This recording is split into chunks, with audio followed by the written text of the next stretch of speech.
se il potere dei Severi non era in grado di controllare le anime, di controllare quello che si disegnava all'interno delle tombe, provava almeno a fissare il resto, cioè a fissare la memoria condivisa e l'idea della città. E questo Severo lo fa con il marmo. Siamo nell'anno 203 d.C., precisamente ci troviamo nella Bibliotheca Pacis.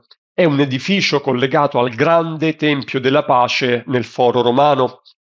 Ci sono degli scalpellini all'opera, stanno incidendo una grande parete di marmo, una parete enorme, pensate misura 18 metri per 13. E in queste lastre che vengono montate sulla parete una accanto all'altra come dei tasselli è raffigurata l'intera città di Roma.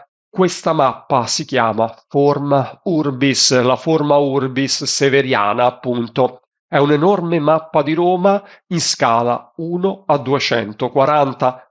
Cos'è? A vederla sembra una mappa catastale e tecnicamente è una mappa catastale, ma in realtà è tutt'altra cosa. È una Roma idealizzata, è una Roma cristallizzata nel marmo. Insomma, i Severi mostrano Roma non come Roma è, ma come vogliono che sia ricordata dai posteri. Ci sono templi grandiosi disegnati in ogni minimo dettaglio, ci sono i palazzi del potere, mancano invece i vicoli, cioè i quartieri popolari, i grandi caseggiati delle insule, sono appena tracciati con dei contorni. La Forma Urbis ci consegna insomma il ritratto di una Roma che è perfetta, pulita, monumentale.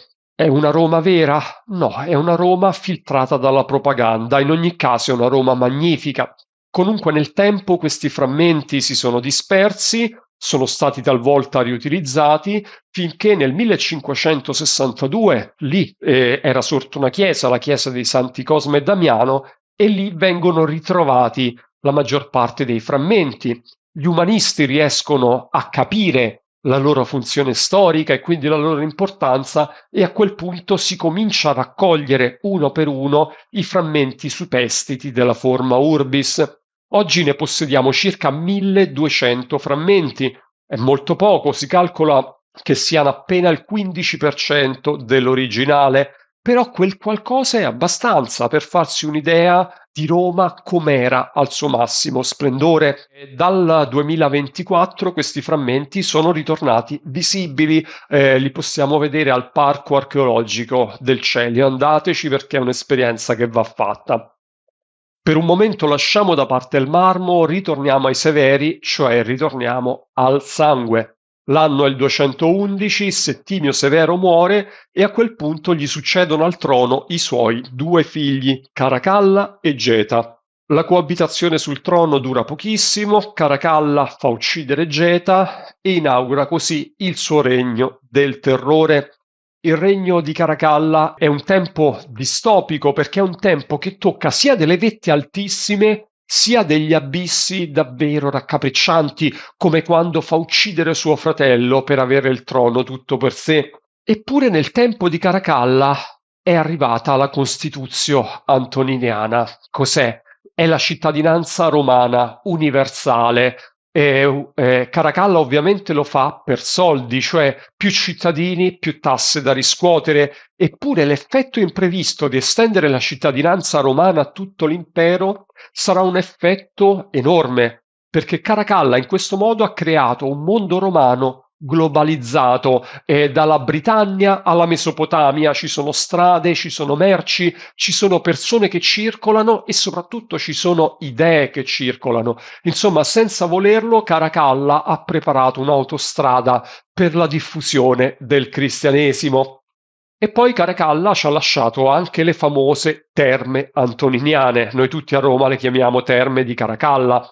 Potevano accogliere fino a 1600 bagnanti contemporaneamente e costruirle è stato uno sforzo titanico. Hanno sbancato due colli, il Colle Aventino e il Colle Celio, dopodiché è stato deviato l'acquedotto dell'Acqua Marcia e alla fine hanno realizzato le terme. Erano grandiose, non era soltanto sport, i romani non ci andavano soltanto a giocare a palla, ci andavano lì per curare l'igiene, il benessere, ma soprattutto per fare affari, per preparare contratti, per fare incontri. Insomma, era un centro commerciale ante litteram e c'era di tutto. Pensate, nei sotterranei c'era anche un mitreo, perché Roma comincia ad essere un crogiuolo di fedi. L'unica fede mal digerita è proprio il cristianesimo, ma il nodo non è religioso, è un nodo politico. Finché non metti in discussione l'autorità imperiale, l'autorità del dominus, va tutto bene, ma se lo fai, apriti cielo. E chiudo questo racconto di oggi parlandovi proprio di un graffito inciso nell'intonaco. Ci troviamo sul Colle Palatino, dove sorgeva una scuola chiamata Pedagogium. Era la scuola dei paggi imperiali, quindi una scuola per le elite.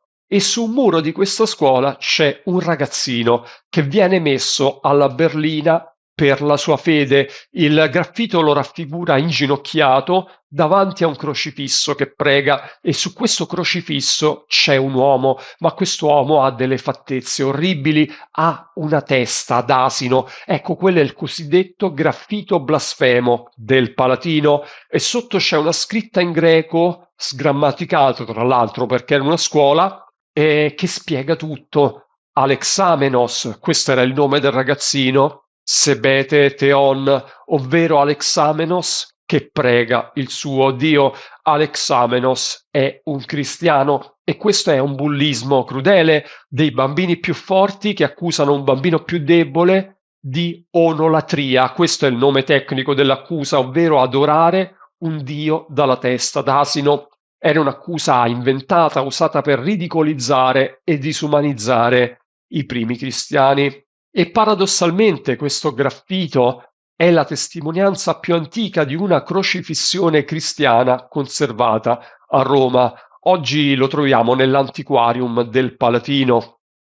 E va detto che anche nel nostro territorio portuense l'accusa di onolatria, cioè l'accusa di onorare un dio dalla testa di asino, è stata molto lunga a morire.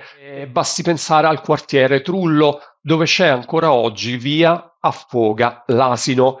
E lo studioso Tomassetti ci ha spiegato il perché di questo nome. Lì in antico c'era un rio che esiste ancora oggi, il rio Affoga l'asino.